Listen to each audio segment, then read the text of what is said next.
We have got a great topic for you tonight. Hafa day, everybody. I'm Jason Salas, and we are talking about community-oriented policing.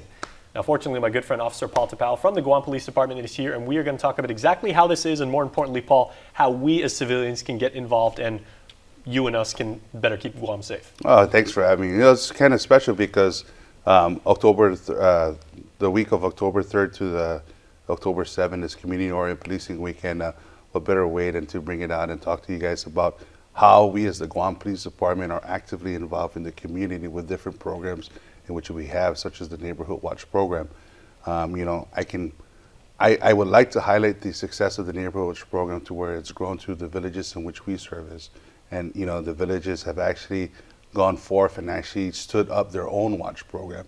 And that is just one aspect of our community-oriented policing approach in which we're bringing to the community. And Police Chief Joe Cruz actually said that. He goes, we want to get boots on the ground. We want to get directly out into the villages and knock on doors and meet the villagers there and just say, like, you know, what is the manner in which you guys are living? What can we do more? We need to better understand, you know, like how you guys are living your life and how we can get involved. Well, it's twofold, you know. In order for us to function well as a department, we do need the community. We do need the support of the community. We do need the trust of the community members to be a part of this working, you know, organization that we have.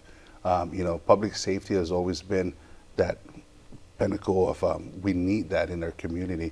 And, you know, we're reaching out to the villagers to please take part in the different activities and what we're doing. And in token of the police, community-oriented policing week, we're going to be having officers visiting the schools, talking to our elementary students, even having lunch with the kids, setting aside date and times where our officers are actually going to engage with the students of the school. Now, I remember when you were talking about the Neighborhood Watch program, you were starting with like the big major villages, the ones that are densely populated, like Mingilao, Santa Rita, even Dedido, I believe. If GPD hasn't been in my village yet, and you are planning on canvassing the entire island, but if you haven't shown up yet, how can I maybe get more involved in just saying, hey, I know some things are going on in my neighborhood and everything like that, we'd like you to come out? Oh, absolutely. Call your, first and foremost, contact your respective mayor.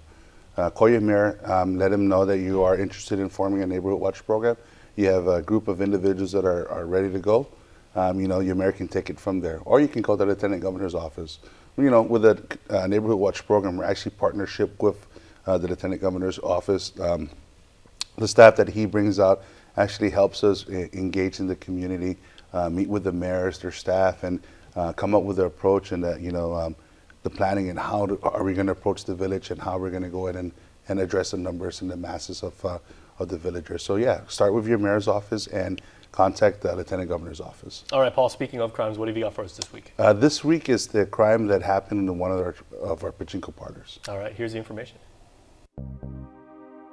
On Friday, September 9th, at around 5 in the afternoon, officers from the Tumon Tumuni Precinct Command responded to a robbery call at the 777 Pachinko Game Room in Tumuni. According to the police report, the game room owner was sitting in the cashier's cage area when an unknown male, whom she described to be Mel Chukis, wearing a gray shirt with black pants, walked into the cashier's cage and grabbed the game room's cash register. The male suspect then ran towards the kitchen area of the establishment and was met by an employee of the game room. A struggle ensued in which the suspect managed to free himself and ran towards the main entrance of the game room. The suspect was last seen running towards an older model silver sedan with a female individual noted to be the driver of the suspect vehicle.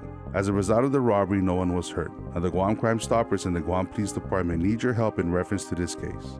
If you have any information about this crime or any other crime, please call Guam Crime Stoppers at 477-HELP. That's 477-4357. You can also send a text to 486-HELP. That's 486-4357. You can also submit information of a crime through our webpage at guam.crimestoppersweb.com or call the Guam Police Department at 475-8615, 6 or 7. Guam Crime Stoppers wants to remind the public that we do not use caller ID and you do not have to leave your name. You can receive a cash reward of up to $1,000 if the information provided leads to the arrest and conviction for the person or persons responsible for this crime or any other crime.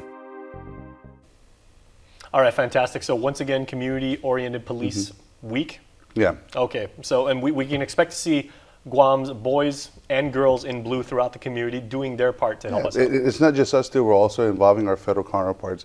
So please don't be alarmed. Welcome us with you know, open arms as we enter your schools, we come into your schools. This is a great time because October is Public Safety Awareness Month, And we're going to be doing all sorts of activity to include Red Ribbon. So again, it's not just the Guam Police Department. We're extending this. This invitation goes out to all our law enforcement partners to include our federal side. All right, thanks so much. Thanks for having me. All right, please stay tuned. We are back after this.